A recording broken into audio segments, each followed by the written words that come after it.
bring in Hologic CEO Steve MacMillan. And Steve, it is great to see you. Thanks so much for joining us. Good morning, Maria. What you've been doing in terms of medical devices have been really innovative and ahead of the curve. Talk to us about where you're seeing the most progress when it comes to cancer. Sure. I think it's really about early and more accurate diagnosis. The very simple thing we can do, and regardless of how things go politically in this country, at the end of the day, it's about reducing healthcare costs and better patient care. The earlier and more accurate that we can detect cancers, the better way we can treat it, because it's a lot less costly to treat and it's far less difficult on the patient. So in both cervical cancer and breast cancer, which are two of the biggest ones we've been on the leading edge of for many, many years, it's all about the earlier you detect it, the better we can treat it, less costly, and by far much better survival for the patients. And you've got a 3D mammography machine for just that, early detection. Tell us about this 3D mammography machine, how it differs from the mammography machines on the market right now. Sure. In simple terms, what the 3D has allowed us to do is traditional mammograms take effectively one picture, one shot. It's like looking, almost in mono. With 3D, we actually take, it's like getting a book. You get 60 different pages that you can look at, and so it gets much more precise.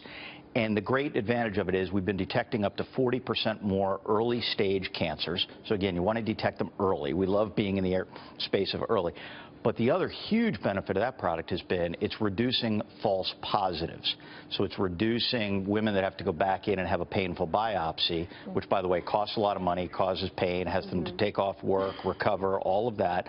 We've reduced the false biopsies by about 15 to 30%. Wow. And because the radiologist can read so much clearer, and stuff where they think, oh, this might be cancer, now when they see a 3D, they know, oh, that's not, or that is. That is terrific. Steve, I think it's great that you're here. I think we all have stories of how someone in our life has been touched by this kind of cancer, so thank you. I have a question, actually. You're talking a lot about detecting cervical cancer and these cancers early.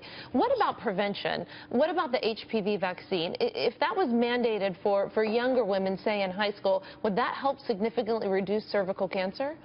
The HPV vaccine would likely help reduce it, but not eliminate it completely. There was just a recent study, and it was basically a huge study, 8.6 million women conducted by Quest, and it was published in the American Cancer Society, that showed still about 1/5 of all cases of cervical cancer are HPV negative. So it's why we really strongly believe in co-testing, which is the PAP plus HPV. If you just do HPV and just deal with that, you can still get cervical cancer. So it's a huge benefit, but it's not in total. So it's back to, as we get smarter and smarter on the cancer side, on the science behind cancers, you realize with more and more precision, and you think about it through our lifetime, it used to be cancer. Now it's cervical cancer, lung cancer, as we get smarter and smarter. And that's where, particularly being on a company that's on the front line of helping to diagnose what it is what we love. So the cervical PAP plus, basically your PAP plus HPV, you're going to have a much higher detection of possible So looking at all those cancers, would you say, where are we in the fight against cancer?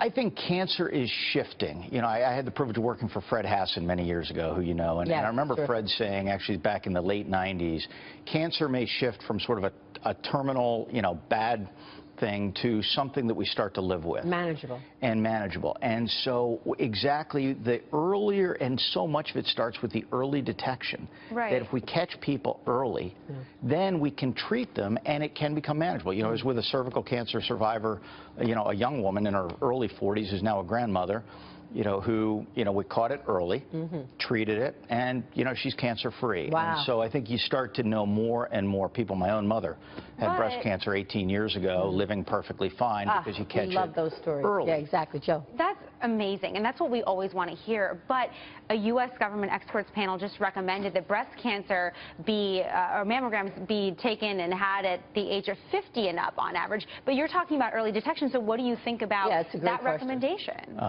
We think it was incredibly flawed and I'll give you one real simple data point, Joe. 25% of all the women who die from breast cancer in this country were diagnosed in their 40s. Wow. And we just had a government authorized task force that came out and said, that's okay, we'll save the country money if we just wait until 50. That's unbelievable. 25%. Wow. So do not wait until you're 50 to get a mammogram. Is that what you're saying?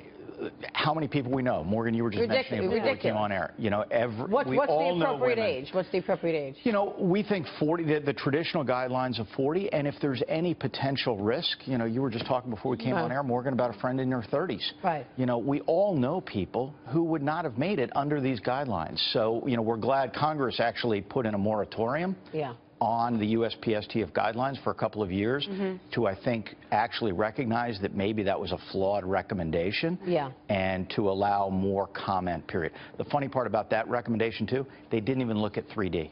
They did not consider the advanced technologies in mammography, and in fact, they still consider digital mammography investigational. Wow. It's been on the market for 10 years. This is really important information you're giving us. Let me switch gears and ask you about the Zika virus. What do you know about it? What can we expect in terms of a vaccine? You know, clearly it's coming quickly. We don't work as much on the vaccine side, but I will tell you, we were contacted last week by the CDC and the FDA. We are the world leader in blood screening. So when you make a donation of blood to the Red Cross, we're the ones that do it. We had mobilized quickly a few years back to develop screening for West Nile virus, and our team is already jumping on actually looking at what we could do to help better detect the Zika virus. You know, it'll probably be the pharmaceutical companies, the vaccine companies that can actually develop a treatment. Well, you're going to come out with screening for we want to be, we want to first help, you know, it's back to everything. We want to first help to diagnose and know what it is. And part of with Obamacare, the fact that they've pushed out the taxes, the medical device tax, you're using that savings and putting it in. Exactly. It's very timely because we did just get the medical device tax repealed. We've said to our R&D teams, this is a perfect avenue, and wouldn't it be wonderful? Washington gave us that little piece back. Let's go and do something better for human health by reinvesting in R&D instead of just dropping it through to the bottom line. Wow, good.